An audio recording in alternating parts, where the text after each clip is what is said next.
To another episode of Coffee with Kenya. I am so excited today to have my friend Karla with me sharing her story of hope, life, resilience. I feel like every episode I've had so far is on resilience and just having faith and trusting God. So, Karla, I am excited to have you here today. And I'm excited to be here. Thank you so much. You are welcome. So, Karla, we're going to get literally right into it. We've had coffee together. We had Karla in a coffee shop, but we have had coffee together. But I feel like you have so much to share and there's so many parts of your story. So I'm literally going right into it. Okay. So tell us who Karla Hylton is. Well, Karla is a very complicated person. Complicated history, but I am originally from Jamaica. So I've been in Atlanta 1 year and 4 months now. Okay. And in Jamaica, I actually have a doctorate in biotechnology. So I was in the academic space. I also left the academic space to be a mother for a good portion of my life. Okay. Went back into teaching. Okay. For a short while, and now I'm writing.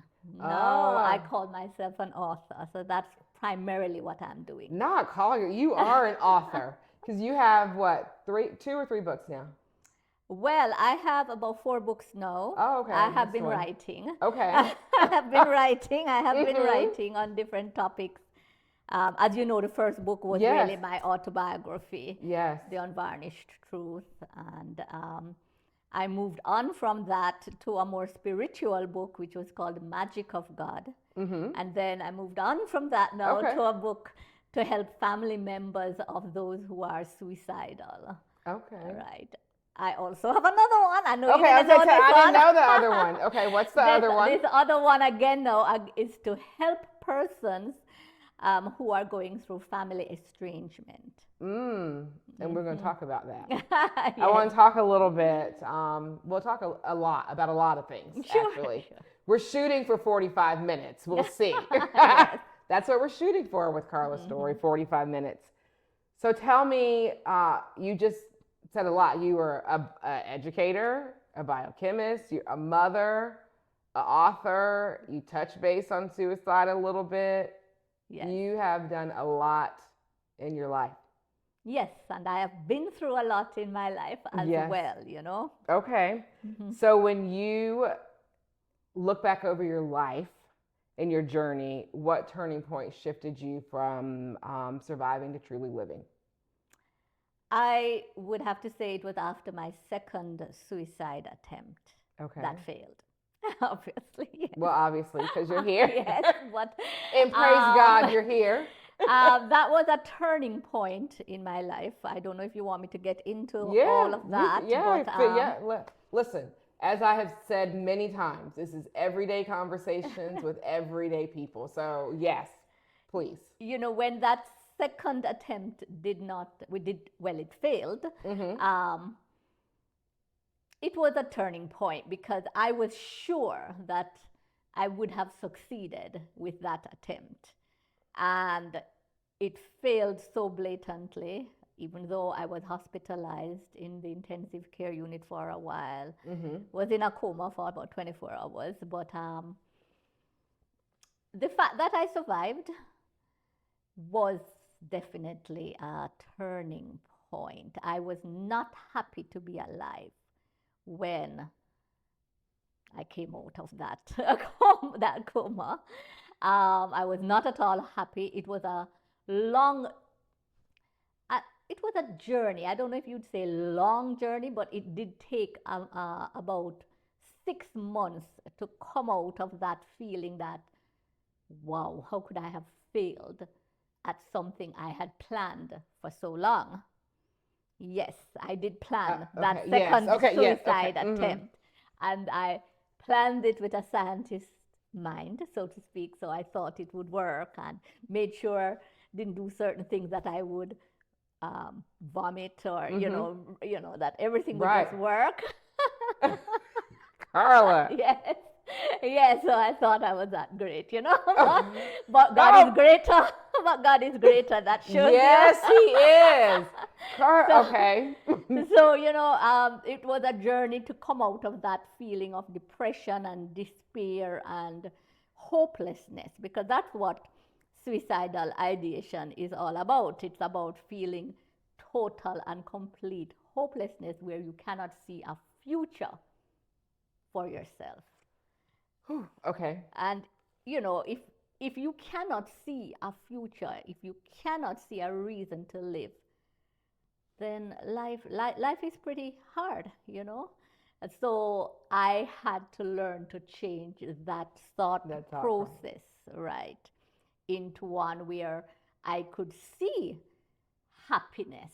Yes. Maybe not in the way I envisioned it or wanted it to be, but life still goes on and life can be happy. It might not be perfect, Right. but it can still be happy. Okay, so we got to back up for a Yes. second. Because I have just, okay, so you're in a coma for 24 hours. Yes. You've tried to take your life. And so you come out like you're mad. Like what happened? What do you do? What Like, happened? what do you say? Like, why am I here? Right. Like what's going on what's here? this response? Like what did you say? Like what? Well, yeah, to be honest, I was so drugged out when I came out of it. So I remember coming out with all these lights around me. I was in ICU with these doctors just saying, Karla, Karla, Karla, can you hear me? Say something. That sort of thing. So it wasn't like I was just fully awake. But, and there were tubes running from my heart, running from my wrist, everywhere. I was just Oh my gosh. Oh my gosh. It was quite an experience, Yeah. And so I know that this part of your story, and we'll just go ahead and get into it. So this part of your story, I know that, because I think that people sometimes are like, oh, this person took their life, like nobody knew, they didn't. So you were home with he wasn't your husband at that time, your boy, you were home, right? Right. That day, if I remember correctly. Yes, I was home with somebody I was seeing at that time. Okay. Right. Because, but he did know that I was depressed. He knew you were depressed? Yes. Okay. So it was not a secret. I was under psychiatric care. I was seeing a psychiatrist because what had happened that led to that deep depression was separation after 27 years of marriage. Okay. That marriage had broken. And I was basically left with nothing. The divorce itself was not expected to be so, what is the correct word now, Kenya? What? Hard, devastating? Antagonistic. Oh, okay. Right. So my ex-husband, he reneged on many promises that he had made in terms of, I thought we were going to go through an amicable divorce, because we had 2 children. It was 27 years. One would have thought, and I foolishly assumed that it would have been amicable, that we could still remain friends, that what you promised me would still happen, etc. That did not happen. So that plunged me into despair. Put on top of that now was the estrangement from my adult children. I did not expect that. When I separated from my ex-husband now, they were adults. And my whole life had revolved around them. I had made them the center of my life. So yes, I know divorce interrupts everybody's life, regardless of your age. It was gonna cause an issue. I knew that. But I did not think it was possible, honestly. That was the one thing I thought was impossible. But as they say, nothing is impossible. Nothing is impossible. Nothing is impossible. No. But that was one thing I thought was impossible. Right. So, but anyway, my children estranged themselves from me, and I could not think of a future without them. So, I did have my family members around, and yes, they they knew I was depressed, and I was under a doctor's care, Okay. and I was on medication. But the whole issue of mental health is so complex. It's Yeah. not just one thing that is going to fix the Right. problem. Right. There are so many parameters Mm-hmm. to consider. So even though I was in therapy, I was also seeing a psychiatrist. I was under medical care, taking medication. I was stubborn, probably we could say it that way.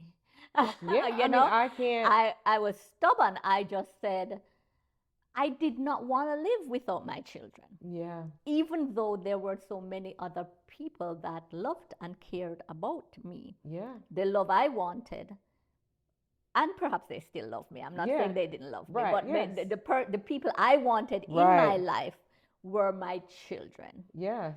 And if that wasn't going to happen, then what was the point? That was my thinking at Right. the time. What was the point? And so I planned carefully, And failed. and failed. Yes, Can I just say something really quick? sure. So we're recording this right now Yes. at a time that I don't normally record, and the light comes into my house at this time very bright, and so I'm literally sitting here looking at you and saying, like, we were trying to dim the light, and it specifically was just on you. Yes. And so for the light to be shining on you after all the darkness that you have been through, Yes, that certainly amazes me. there's Every single day, there is a lot to be thankful for. From despair, yes, from total devastation, and this is where God comes in. yeah, And the whole thing about spirituality, because obviously I shouldn't be here. Even when I did wake from that coma, the doctors did think that I would be brain damaged or something else, because I did ingest a lot of things I should not have, and it should have damaged organ systems. God had a plan for your life, Carl. He not Definitely. had. He has a big. He's already working on his plan for you in Yes, just a short amount of of time that I time. have seen you. I mean, that I've known you, just to see like when you first moved to Atlanta, over a year ago, Right. and where you've moved. It's been amazing.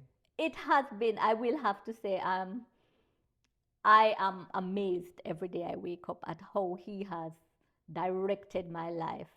It's a redirection, and perhaps that was the plan all along.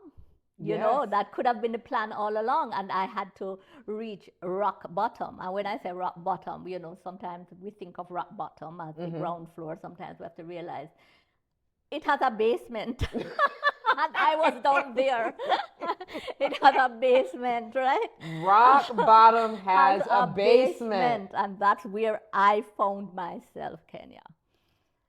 It was just a horrible place to be. I mean, I was used to a certain lifestyle. I was, everything just crashed all at once. All at once. Rock bottom has a basement. I think that there are so many people. Not think, like, I know that there are so many people that are in that basement right now. Yes.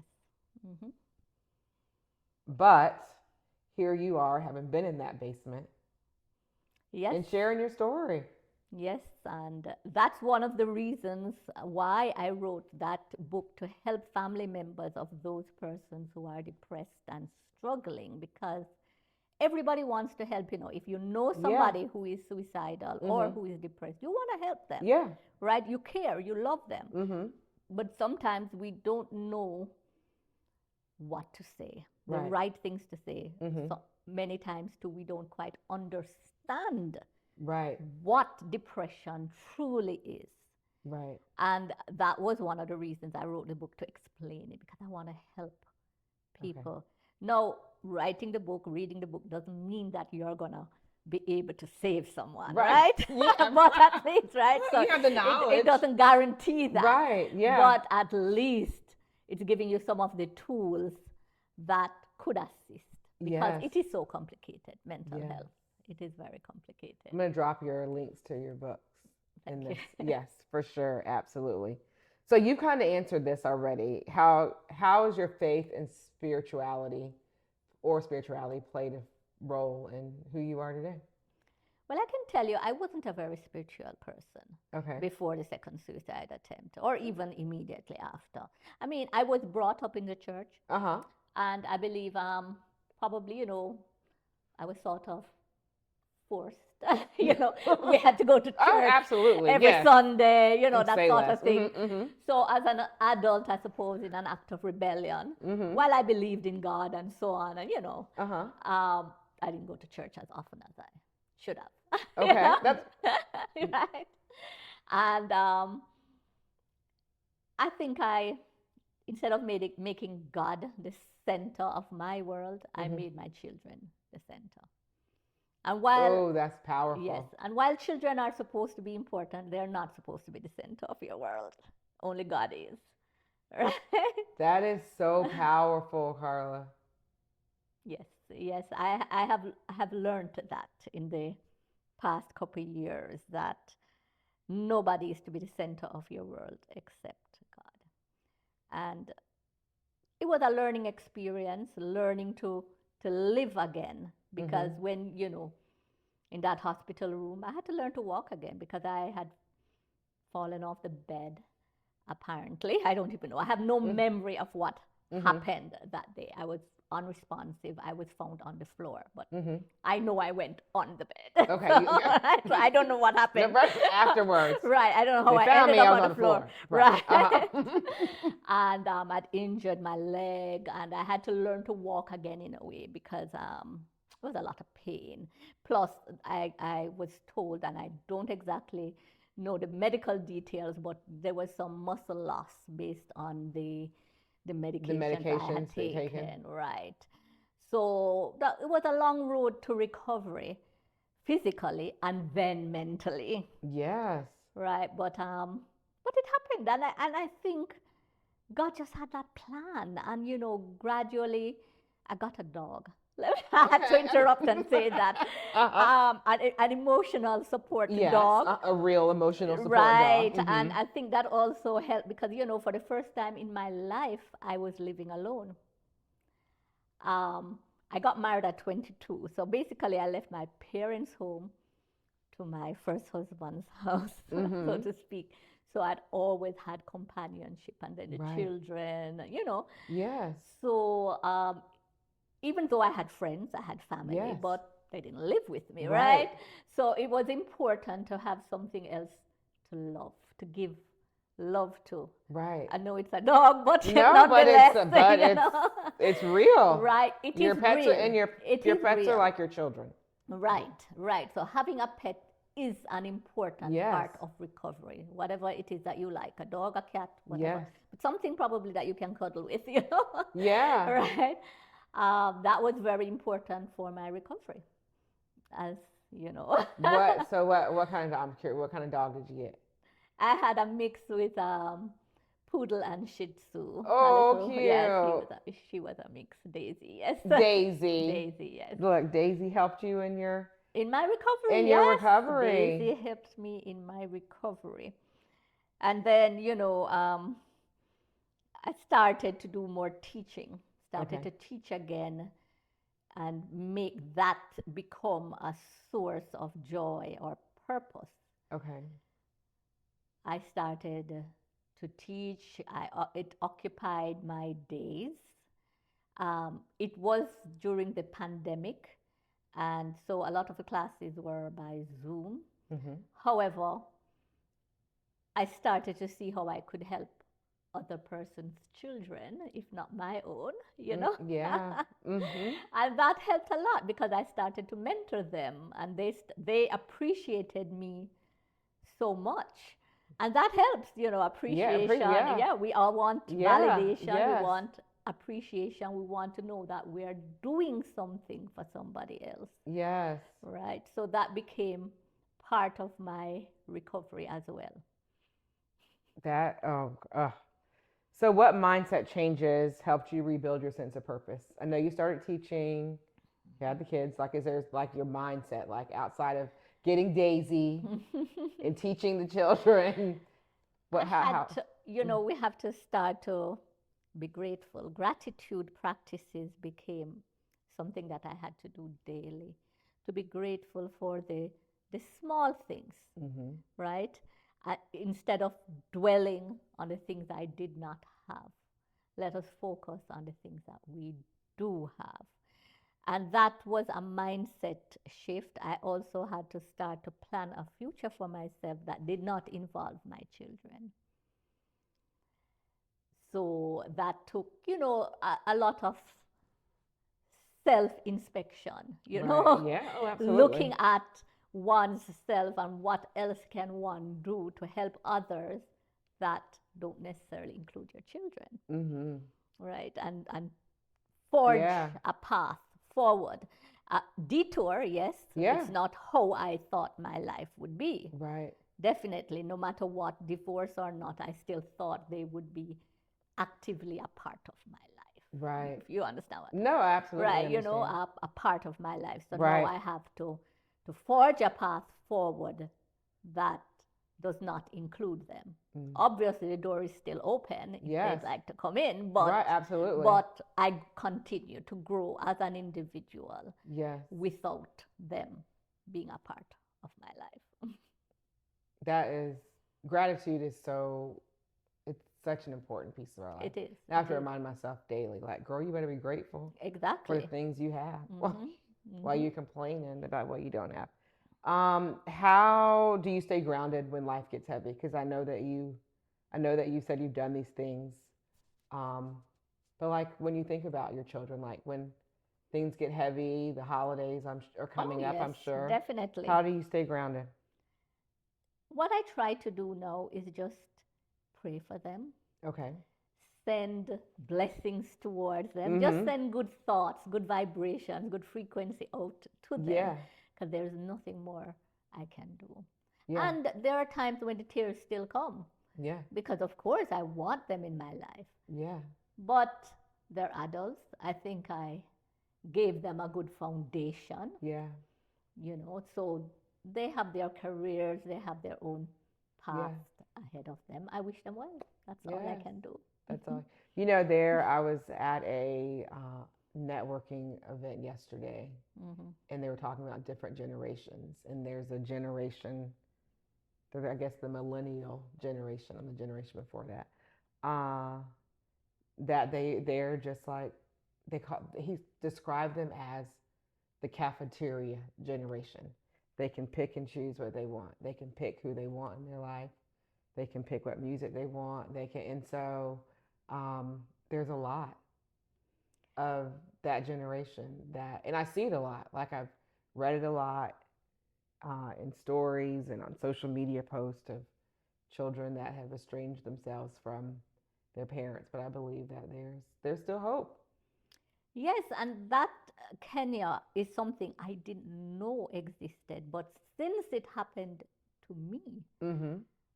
you are right. There are so many It's so many. parents going through a similar experience, Yeah. and there are many of them that are struggling, and it leads to suicide as well, or Yeah. suicidal Right. attempts, Yes. right? And I guess that was why I wrote the other book. It's actually called When the Door Slams Shut. Mm-hmm. To, Yeah. to help those parents or family members who have been shut out of Yeah. their loved one's Yeah. life, Mm-hmm. to help them to find a purpose, to let go a little. Yeah. I mean, it's hard. It's hard to let go of your children, but it's part of it. And it's a new generation, as you said, because I was not, I didn't have a very wonderful relationship with my own mother, Mm-hmm. who has passed. No. Okay. Um, However, I could never it could never have entered my mind of just cutting off. Yeah. You Yeah. know what I mean? Yeah. That, No, I know. that didn't seem like No, right. Yeah. something you could possibly do Right. because Yeah. she's still your Because mother. she's still your mother. Right, Yeah. you Right. know? No, it's, I mean, it is You know? so, and as you're saying that, like I'm thinking of the last two episodes that I had and that people that were just on here. In their relationships with their mothers. And both times I was like, there's nothing like a mother's love. There's nothing like a mother's love. And then here you are. And so, yeah, I don't know. It just makes me reflect on that. But there are a lot of families that are in your situation. And we just continue to pray from them. So tell me, how does sharing your story open doors for other people to heal? Like, what have you, I'm sure that you've shared it and people have come back and said, Karla, Oh, definitely. In tell, fact, give me some of these stories. the bright Unvarnished lights. Truth, the first book, Yes. I remember you telling me this. that's Yeah. why I actually continued Yeah. writing, because I was like, wow, people would call me just to find out how, they wanted more details as to how I left a narcissistic husband. Yeah. You know what I mean? Because there are so many women trapped in a narcissistic marriage. And many of them stay for the financial benefits, the prestige, the social status, and they want to know how to do it and come out standing. Yeah. Right? But as I say, it ain't easy, Right. right? It ain't easy. It's not easy, because if you are married to somebody who is narcissistic, divorce is the worst thing you could ever do. I learned that after I did this, right? Yeah. That, their pride is shattered so much Yeah. that they try to be vengeful. Yeah. They want revenge on the person. How dare you leave me? I am everything. Yeah. I've given, how dare you? Right. So it gave other women, in particular women, the strength. I actually know of two persons who discovered the strength to leave their narcissistic husband after reading The Unvarnished Truth. Yes. You freed him. Yes. And it's going to be hard, So anybody who is listening, who is going through something like that, it's not, I'm not here to tell you it's easy. It's not easy at all. It's really, really hard. Yeah. Right? But 5 years after, you're going to look back and say, I struggled a whole lot. Yeah. But I'm happy. Yeah. There's freedom. Yeah, there's freedom. Yes. Well, and I just keep thinking, I'm like, you did all this, I don't want to say without a relationship with God, but with a lukewarm relationship with God. And here you are. Yes, but you see, God doesn't seek Right. they're already like, spiritual, right? He wants the ones that are. Right, I know. And so that's why I'm just like, God Right? can He's working on us. I think that sometimes people, I don't know, I think people sometimes are like, oh, I got to be in the Word. I got to be this perfect Christian. I have to do everything has to be in order and perfect in order for God to move and work in my life. And you just said it, like, I really got grounded, I'll say, in God after my suicide attempt. Right. But you still had the courage to go, not knowing what was on the other side. Yes. God wants the broken. Yes. Those are the people He's looking for. Yes. Right? And then He's going to fix you up. He's going to repair you. Polish you up. He's going to fix you up, yes.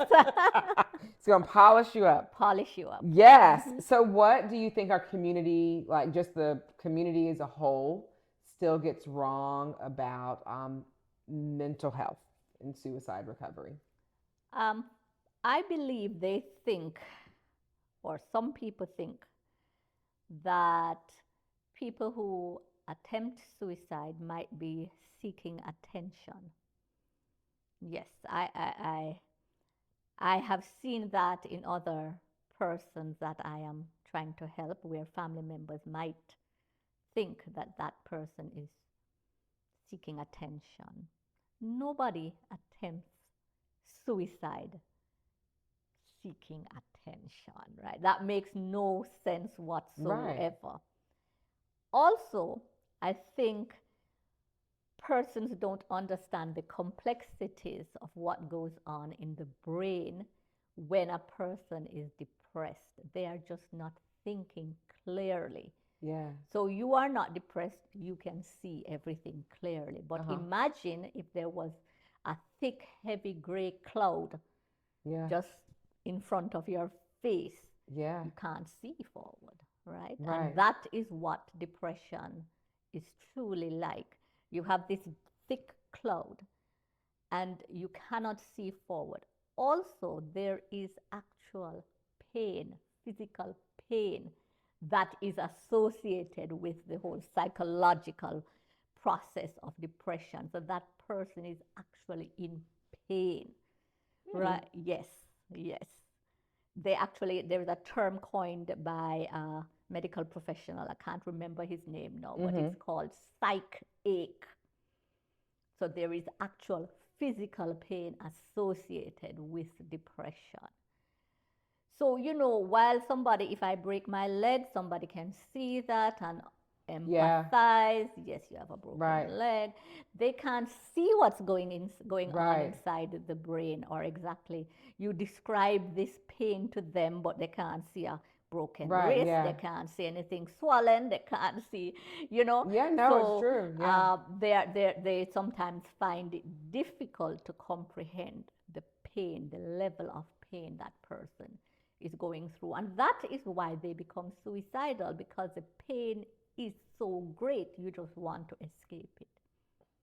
So people actually think that people, I've never heard this before, attempt suicide for attention. Yes, there are people who think that. Yes.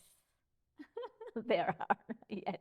And that's why we need to talk about these things, to remove that stigma, that, the misconceptions about what mental health. I guess I'm just thinking, like, if they don't want to be here, so they're not going to have any attention anyway. So, like, why would they? I suppose probably people might think, so you've attempted suicide and you failed. Oh, so okay. That maybe, makes sense. Maybe Yeah, you didn't you're try trying to hard get- enough, yeah, you right? try- You right. you are. Yes. Oh, okay. Yes. Okay, that makes sense. Yes. So Okay. yes, I know. Okay. How can we show up better for people? How you attempted twice. Yes. So the first time you attempted. No, the first time was during that first marriage, and it was impulsive. My husband and my ex-husband and I were having an argument, and he was throwing a lot of horrible words at me, and I impulsively took some meds. I still had to be hospitalized. Okay. But for want of a better word, let's call it not a very serious suicide attempt, because of how impulsive it was, and it was done right in front of him. Oh, okay. Right. So I got a medical attention right away. Okay. The second time it was well planned. Okay.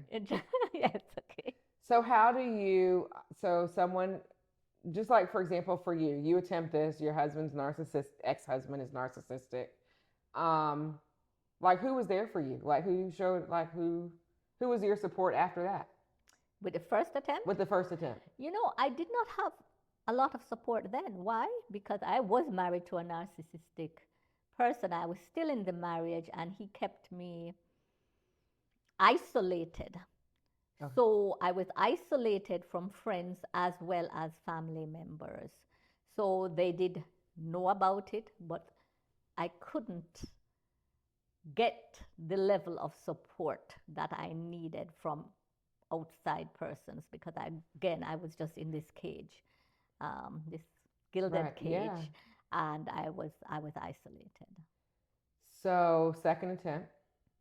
Well, you had the dog.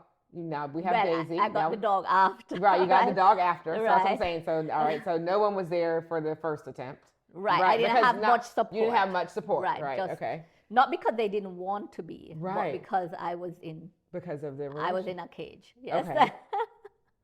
So then we get Daisy, the dog. Yes. Who shows up for you then, and how do they show up for you? I had lots of friends. Okay. And my family members that were excluded, because I was out of the marriage at that time. Yes. So the family members that were isolated from me were now present. Okay. Right. And they tried. I will say they tried even before the attempt. They Okay. tried to help. As I said, I was a little stubborn, and the Okay. medications were not helping. Okay. So I did have a large support group. I had very good friends that were there for me. Okay.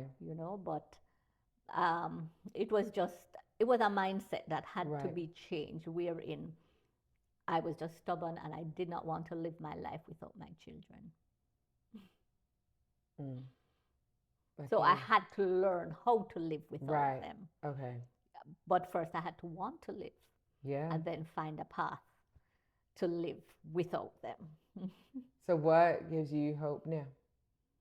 Well, no.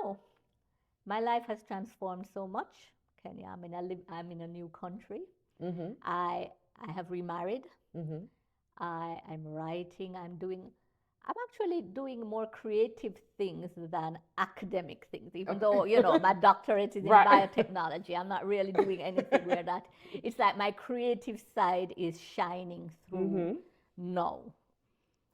So I'm happy. I'm happy with my new life. Oh, yes, I wish my children would come back, but I still can go forward even if they choose not to. So, oh my gosh. So, when people hear your story, what do you want them to take away? Like, what nugget can they take away to give them hope? It's never ever too late, right? And just keep telling yourself that it is the depression that is clouding your mind. You can find purpose. You are needed on the planet. Oh, that's right? so good. You are needed on the planet.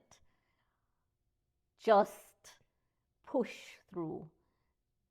Seek mental health professional help. Mm-hmm. Take your medications. Do your gratitude work. There are many, many tools that one can employ to get out of the depression. It might take some people longer than others, but just push through. There is hope. Yeah. So, person doesn't have like access to mental health professional. Gratitude, work on your gratitude. Work on your gratitude if you can get a pet. Get a pet. You need a support Yeah. team. You need family around you that will just sit with you, even if you don't want to talk. Yeah. So that's something I recommend a lot, where connection is really important. So if I'm depressed and I'm just sitting, I don't want to talk to you, Kenya. You just come, you stay, you sit down. You just sit with Just me. sit. Yeah. If I don't want to talk, Yeah. that helps. That helps. Right. That helps. Just being present. Being present, yes. Somebody told me one time I said, what can I get for you? And they were like, your presence is a present. Yes. I was like, oh, that's powerful. Mm-hmm. Yes. Be a present. Mm-hmm. Love it. So your life gives the perfect definition of just living on purpose. What does that mean for you to live on purpose? Because you're here for a reason. Yes, living on purpose, helping others who are going through what I went through, and helping to point them in the right direction, giving them hope. That's good. That's so, so good.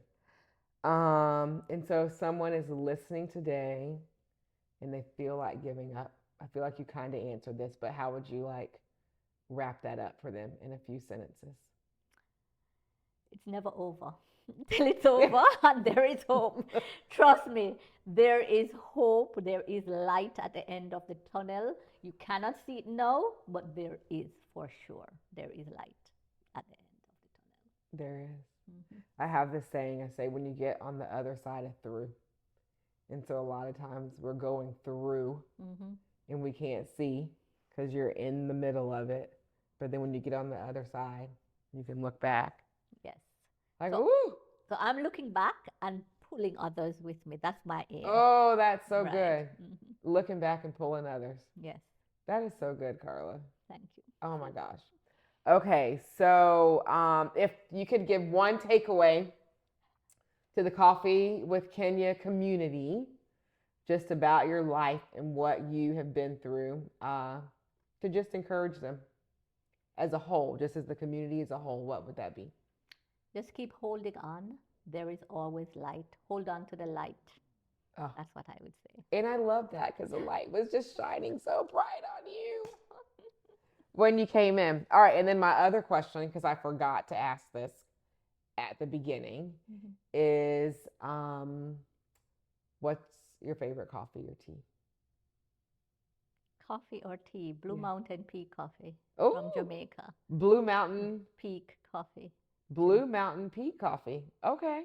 You've never heard of that one, Kenya? No, We're very famous for our Blue Mountain Peak no, I Coffee. don't know Blue Mountain Peak Coffee. You're going to research that today. I am definitely Yes. researching it Mhm. today. That is for sure.